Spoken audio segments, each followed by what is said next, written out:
ng ka-LDR mo?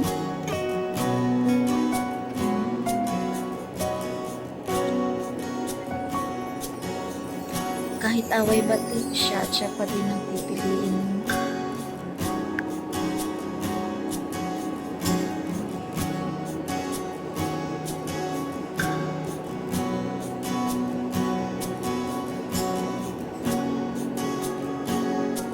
LDR relationship goals, kaya kapit lang hanggang sa muling magkita.